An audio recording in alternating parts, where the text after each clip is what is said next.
Hi everyone and Happy New Year. So, this 2026, may gusto lang share sa inyo and I'm sure narinig nyo na itong salitang AI. So, itong AI nga is a game changer talaga in all industries and all other countries yan, especially yung mga first world countries talaga nagde-develop sila ng mga infrastructures and talagang nagre-raise sila, paunahan sila sa pagdating sa pag-build ng mga infrastructures when it comes to AI. And did you know na pwede kayong mag-participate dito sa ganitong klaseng industry, itong AI na to? So, I want to show you where you can participate in this kind of venture.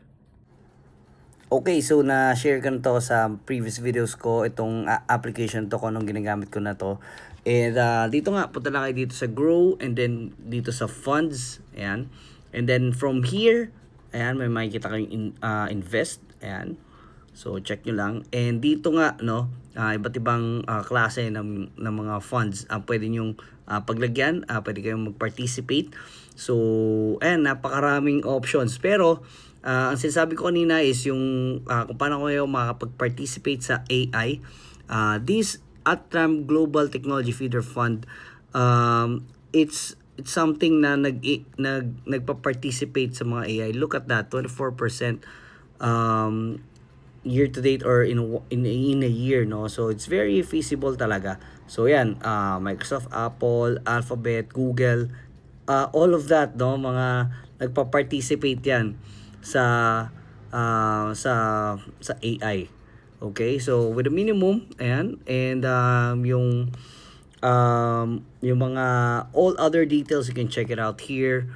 Ayan, so very accessible, napakadaling gamitin nito, no. So all you need to do is just click this buy and look at that, no. So from here, it's very volatile pero talaga namang makakapag-participate ka and talagang masusulit mo, no. So you do have that option. And also there's this consumer trends feeder fund, like what I've been promoting previously, no.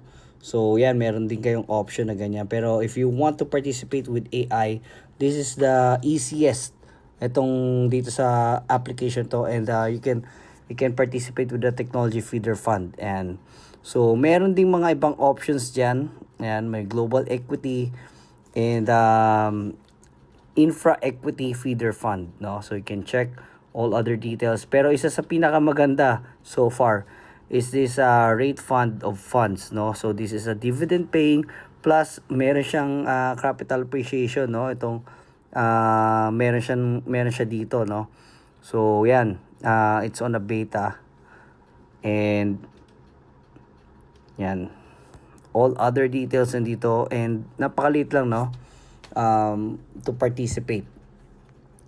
So yan, if you do have any questions, you can just comment down below, and I can answer all your questions regarding this.